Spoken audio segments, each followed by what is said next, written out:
E aí, pessoal, professor Fernando aqui, Bertoncini com vocês. Agora nós vamos estudar uma nova parte da química chamada propriedade das soluções. Nós já estudamos, né, é, uma parte que é concentração em mol por litro, concentração em gramas por litro. Essa é a parte quantitativa. Essa aqui agora é mais a parte qualitativa dos estudos das soluções. Tá ok? Então, o que a gente vai estudar primeiro? A gente vai estudar a propriedade de um líquido puro. Então, na propriedade de um líquido puro, nós vamos estudar a pressão de vapor de um líquido e também vamos estudar a temperatura de ebulição de um líquido, tá? Essa vai ser a primeira parte dos nossos estudos. Aqui na segunda parte, nós vamos estudar os efeitos qualitativos, os aspectos qualitativos de tonoscopia, ebulioscopia, crioscopia e osmose. Mas essa é só lá para uma segunda ou terceira aula, tá ok? O que a gente vai estudar agora é essa primeira parte aqui que eu passei para vocês, que é do estudo das propriedades. Então, nessa aula a gente vai estudar essa parte aqui, né? Que eu chamo de propriedades de um líquido puro.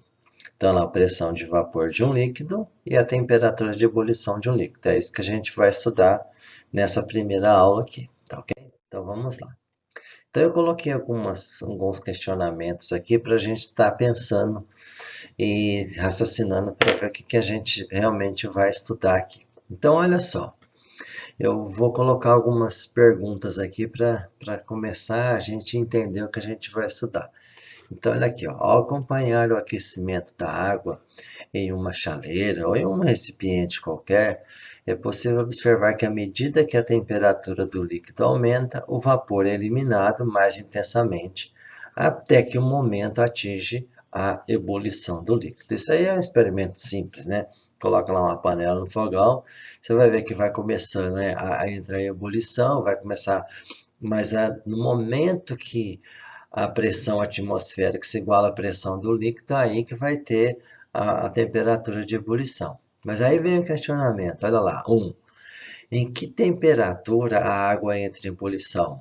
Lá no primeiro ano do ensino médio eu falei para vocês que entrava a 100 graus Celsius. Mas será que entra a 100 graus Celsius? E onde que entra 100 graus Celsius e quais condições? É isso que a gente vai estar estudando com vocês. Número 2, olha lá. Temperatura de ebulição de um líquido puro é a mesma em todos os lugares? Então, quer dizer, a temperatura na cidade que vocês estão é a mesma lá em São Paulo? É a mesma em Santos? É a mesma aqui onde eu estou, em São José do Rio Preto? Essa também é um questionamento. Por quê? É isso que a gente vai estudar também. Terceiro, olha aí, ó. Em lugares de grande altitude, a água entra em ebulição em temperaturas mais baixas do que o nível do mar.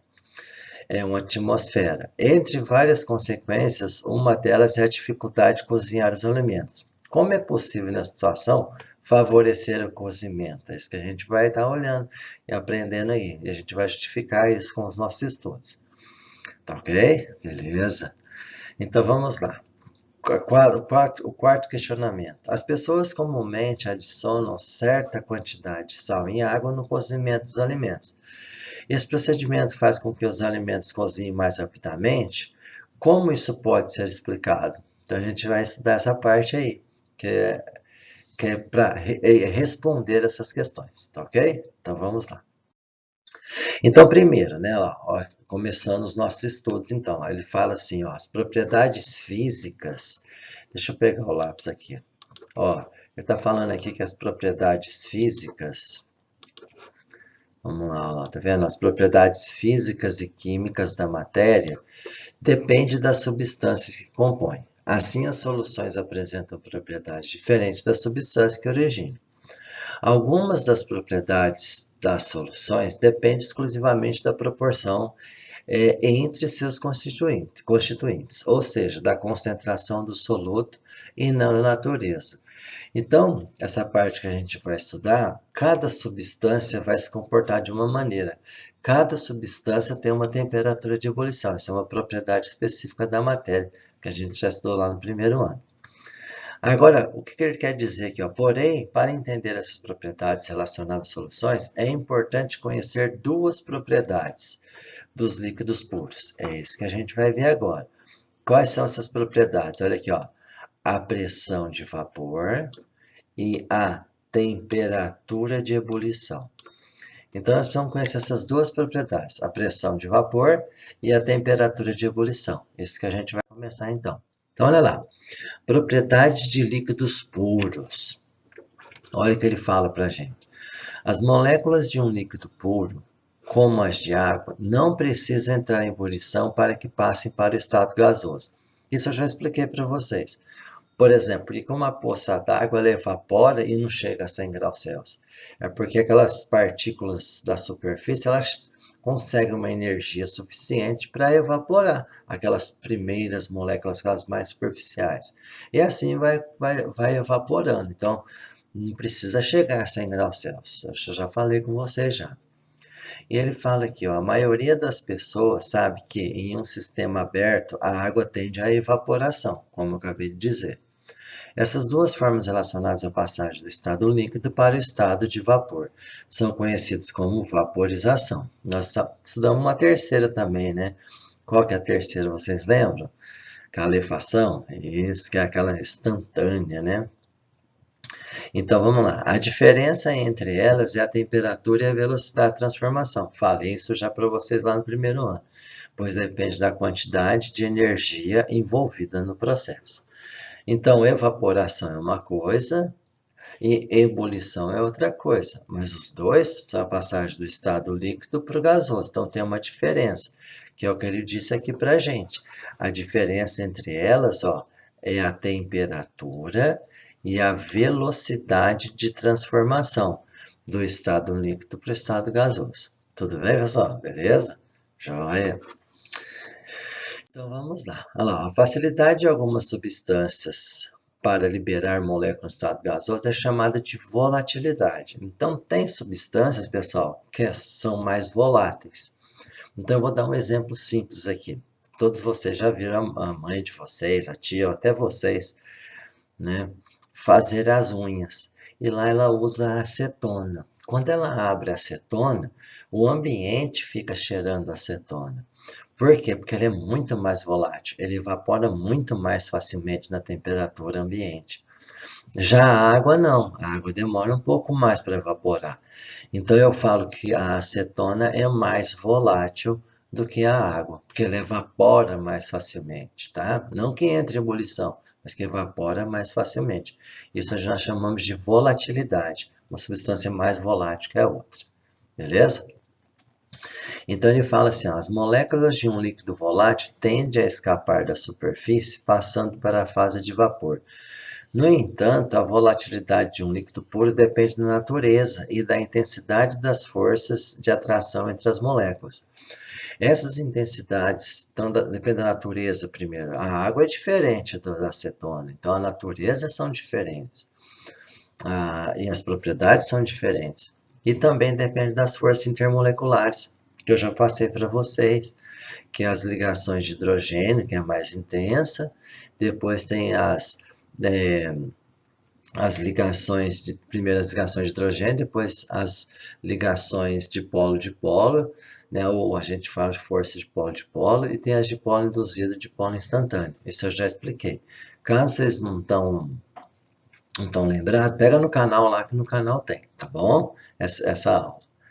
Muito bem, então, só para lembrar, uma substância mais volátil que a outra, que ela evapora mais rapidamente. Então, o caso nosso aí, que eu citei para vocês, é a acetona. A acetona é mais volátil do que a água, ela evapora mais facilmente. Muito bem, tem outras substâncias também, a gente vai estudando agora. Então, aí vem o conceito de pressão de vapor de um líquido. O que é a pressão de vapor de um líquido? É a pressão máxima de vapor de um líquido, é a maior pressão exercida pelos seus vapores desse líquido, em um equilíbrio dinâmico com a fase líquida, a determinada temperatura. Então, se eu comparar a água e a acetona, como ela é mais volátil, ela vai ter uma maior pressão de vapor. Ela vai ter uma quantidade de vapor na mesma temperatura muito maior do que a água. Então, essa pressão de vapor que ele está falando é a maior pressão exercida nos vapores desse líquido em um equilíbrio dinâmico. O que é equilíbrio dinâmico? É conforme vai formando Conforme vai formando o vapor vai se condensando e formando líquido. Aí acontece um equilíbrio, que a gente chama de equilíbrio dinâmico. No momento que a velocidade de transformação de vapor se iguala à velocidade de transformação de um líquido. Então, isso é o chamado equilíbrio dinâmico. Ah, professor, mas está sempre no mesmo nível, parou de evaporar. Não, é que a velocidade de evaporação se igualou à velocidade de condensação, formação do líquido. Então, ele diz assim, que o aumento da temperatura do líquido provoca maior agitação das moléculas ou das partículas, e como resultado, maior pressão de vapor. Claro, é diretamente proporcional. Quanto maior a temperatura, maior agitação, maior formação de vapor. Então, conforme vai aumentando a temperatura do líquido, vai aumentando também o vapor. Então, vai aumentando a pressão de vapor desse líquido. Tá ok? Então, como eu disse, comparar a acetona e comparar com a água na mesma temperatura, como a acetona é mais volátil, ela vai evaporar muito mais, ela vai ter maior pressão de vapor do que a água. Ficou claro, pessoal? Beleza? Então, vamos lá. Aqui eu coloquei alguns dados para a gente ver. Eu coloquei aqui, ó, temperatura 0, 20 graus, 40 graus, 100 graus. Aqui, pressão de vapor em milímetros de mercúrio. Aí eu coloquei aqui, ó, a água, coloquei o álcool etílico e coloquei aqui o éter, tá? Então, olha só, a 0 graus, a pressão de vapor da água é 4,6. A do álcool etílico, que é o etanol comprado aí no supermercado, posto de gasolina, é 12,2. Já o éter é 185,3. Olha como é muito mais volátil ele. A pressão de vapor é muito maior. Olha 20 graus. A temperatura, a pressão de vapor da água é 17,5, do álcool etílico 43,9 e do éter 442. Então, numa mesma temperatura dá para saber quem é mais volátil. Quem que é mais volátil? A água, o álcool ou o éter? Claro que é o éter, né, gente? Maior pressão de vapor é do éter. Mas o que eu quero mostrar aqui, ó, é que quanto maior a temperatura, tá vendo que a temperatura está crescendo? Ó, maior a pressão de vapor. Então, essa pressão de vapor da água aqui, ó, é interessante a gente falar. Esse 760 milímetros de mercúrio é igual a 1 atm. 1 atm é a pressão atmosférica. E olha a temperatura da água na pressão atmosférica, 100 graus Celsius. Então, só que uma atmosfera é o nível do mar. Então, lá a temperatura, quando está 1 atm, uma atmosfera, que é aquela pressão que o ar exerce na nossa atmosfera, é 100 graus Celsius. Mas na sua cidade, na minha cidade, vocês vão ver que não vai ser 100 graus não, tá? Porque não está no nível do mar e não está com 760 milímetros de mercúrio. Já já eu vou falar isso para vocês. Então, né, nessa tabela que eu coloquei para vocês, dá para chegar em duas conclusões. Eu tenho água, álcool e éter. Se eu perguntar para vocês qual que é o mais volátil, é aquele que tem maior pressão de vapor. Então, no caso, é o éter, a uma dada temperatura. Então, se eu pegar, por exemplo, a 20 graus Celsius, ó, dá para ficar bem claro, ó, que a 20 graus Celsius eu tenho 442 pressão de vapor do éter, 43,9 do álcool etílico e 17,5. Então, o que tem menor pressão de vapor é a água, quem tem maior pressão de vapor é o éter. E também dá para chegar à conclusão que eu mostrei aqui para vocês, né? Que quanto maior a temperatura, maior será a sua pressão de vapor. Ok? Ficou claro, pessoal? Beleza, vamos para frente. Então aqui eu coloquei no gráfico para a gente ver aquelas três substâncias lá, coloquei no gráfico. Então, se você prestar atenção aqui, ó, eu tenho a pressão de vapor, tá vendo? Eu tenho a pressão de vapor. Então, você vai gravar sempre, tá? Sempre. Aquele gráfico que está mais próximo, aquela curva que está mais próxima do eixo X aqui no caso, que no caso é da pressão, é o mais volátil. O que está mais afastado é menos volátil. Então, como nós já vimos na tabela anterior ali, o mais volátil era o éter, e o menos volátil era a água. Então é só você lembrar, se for graficamente, quanto mais próximo do eixo X, mais volátil é. Quanto mais distante do eixo X, menos volátil a substância é. Tá ok, pessoal? Beleza? Isso aí. Essa matéria é tranquila, ela é bem teórica, mas ela é bem tranquila. Então aqui, se eu perguntar, eu posso também perguntar o ponto de ebulição dessas substâncias. Olha só, na pressão, no caso aqui que é 760 milímetros de mercúrio, que é igual a 1 atmosfera, você vem aqui no gráfico, ó, bate aqui, ó, vem aqui embaixo, você tem a temperatura de ebulição. Tá vendo? Ó? Do éter é 35 graus. Já do álcool etílico, olha lá, ó, é 78 graus a temperatura de ebulição ao nível do mar, que é 760 milímetros de mercúrio. Olha a água lá que a gente falou, ó, que é 100 graus Celsius ao nível do mar. Então, nesse gráfico dá para analisar quem é mais volátil, quem é menos volátil, ou uma sequência de volatilidade. Você pode ir do menor para o maior. O menos volátil é a água, depois o álcool e finalmente o mais volátil é o éter. Ou em ordem crescente ou em ordem decrescente de volatilidade. E eu também nesse gráfico posso achar a temperatura de ebulição de cada substância que ele colocou. Então olha o que ele fala aqui para a gente. Quanto maior a pressão de vapor de um líquido, maior a quantidade de moléculas na forma de vapor. Consequentemente, mais volátil é o líquido. Então, nesse caso, o mais volátil, como nós vimos nos dados anteriores ali, é o éter. Já a água é o que é menos volátil, tá? O que é volatilidade mesmo, gente? Vocês lembram o que é volatilidade, hein? Lembraram? É a facilidade de evaporação, né? Beleza? Vamos para o próximo, então. Terminamos essa primeira parte. Então, nós vamos ver os exercícios aqui. Já são exercícios resolvidos para vocês. Já está aqui a pergunta e a resposta que a gente vai comentar com vocês. Então, está aqui, ó. Quais são os fatores que influenciam a pressão de vapor de um líquido puro? Vocês gravem aí, tá? Ó, não esqueça de copiar os exercícios, a matéria no caderno, tá? Então, vocês gravem aí. Quais são os fatores que influenciam a pressão de vapor de um líquido puro? Eu falei que a natureza é um deles, né, gente? Porque, por exemplo, a acetona é uma substância, a água é outra substância. Então, você tem naturezas, tem formações, átomos, moléculas diferentes. Então, depende da natureza. Como eu já disse, se eu comparo a acetona e a água, a acetona ela tem maior pressão de vapor e uma mesma temperatura. Então, primeira coisa, quais são os fatores? O primeiro fator de um líquido puro, hein, gente? Não estou misturando nada ainda. Tudo de um líquido puro. Estou falando da acetona pura e da água pura. Porque se eu misturar, aí já não serão mais essas propriedades, serão os efeitos coligativos. Aí é uma outra parte dessa matéria. Então, aqui, quais são os fatores? Primeiro fator, a natureza do líquido. É só lembrar que líquidos diferentes têm propriedades e natureza diferente, tá? Por isso que eles têm pressão de vapor diferente. E também a temperatura. O que eu falei para vocês?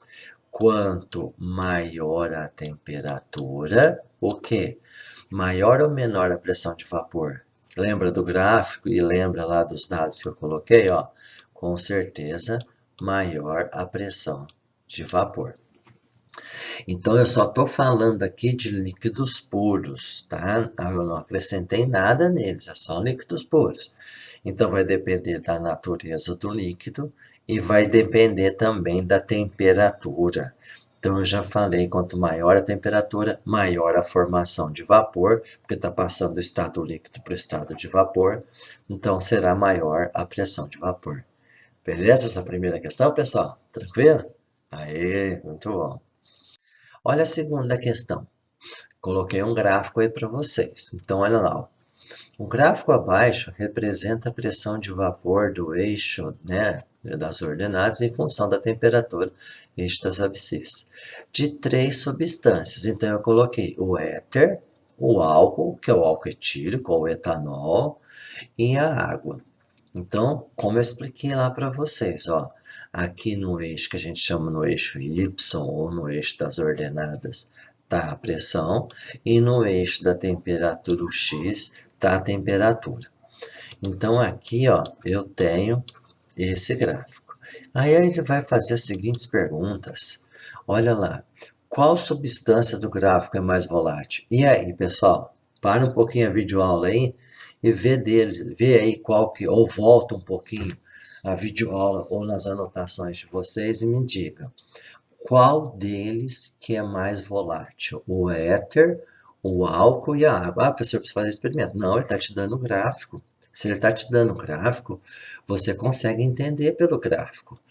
E eu já expliquei. O que eu expliquei?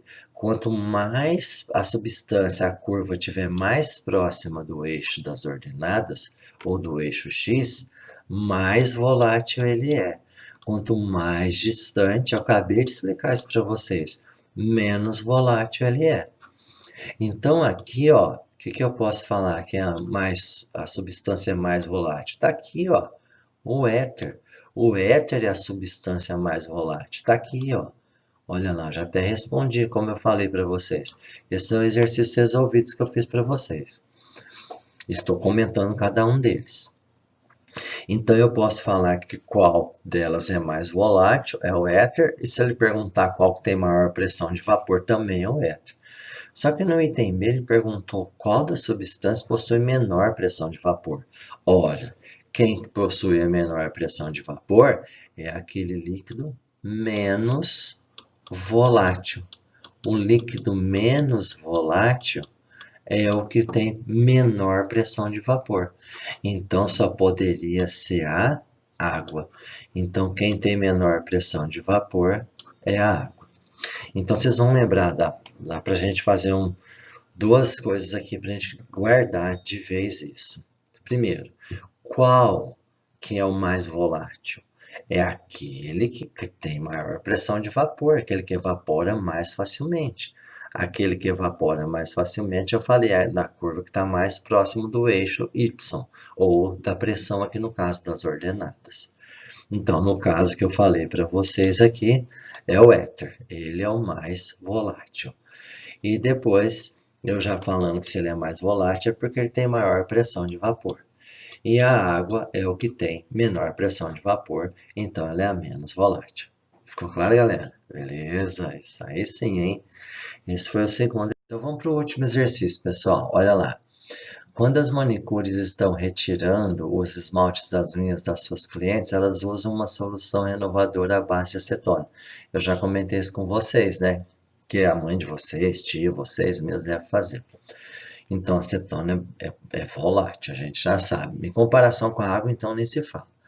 Quando entramos em um hospital, sentimos um cheiro característico, que é o cheiro de éter.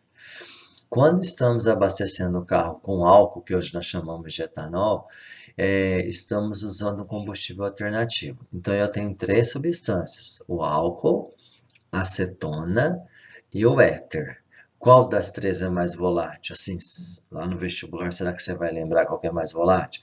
Eu já falei, já comparei o éter com o álcool, mas eu não comparei o éter com acetona, ou álcool com acetona, eu comparei a acetona com a água. Mas dá pra gente, terminando de ler as questões e nos dados, a gente entender. Então, olha lá, a ordem crescente de pressão de vapor dessas três substâncias sacadas no texto será. Então, olha lá, ele deu lá pra gente. Então ele quer, vamos só destacar aqui, ó, ele quer a ordem crescente de pressão de vapor. Então é aquela que tem menor pressão de vapor para aquela que tem maior pressão de vapor. Ótimo. Então olha o que ele disse para a gente. Temperaturas de ebulição a 1 atmosfera ao nível do mar. Olha só, a da acetona é 56,5. Essa é a temperatura de ebulição da acetona. Do éter, 34,6. E do álcool, 78,5. Então, eu posso fazer a pergunta para vocês. Qual das três substâncias, álcool, éter e acetona, é a mais volátil? Essa é a minha pergunta. Qual que é a mais volátil? Olhando a temperatura de ebulição, você vai lembrar. Aquela que tem menor temperatura de ebulição, pessoal, é a mais volátil. É aquela que tem a menor temperatura de ebulição. Então, a temperatura de ebulição que é menor aí é do éter. Depois, no caso, 56,5 da cetona e 78,5 do álcool, então a menor entre os dois é a acetona. Então, a acetona é um pouco menos volátil que o éter. E a menos volátil de todo é o álcool. Então, como ele quer em ordem crescente de pressão de vapor, gente. Então, é da menor para maior. Então, a menor é o álcool, depois a acetona, depois o éter. Então, tá aqui, ó, a alternativa certa, gente, é a alternativa C. Então, vamos lá. Ordem crescente de pressão de vapor. Quem tem maior pressão de vapor? O éter. Depois a acetona, depois o álcool. Então, se ele quer em ordem crescente, começa álcool, que é menor pressão de vapor que a acetona, que é menor pressão de vapor que o éter. Então, por isso que é a alternativa C. Ok, pessoal? Por hoje é isso. Bons estudos para vocês e até a próxima aula. Valeu, galera. Até mais.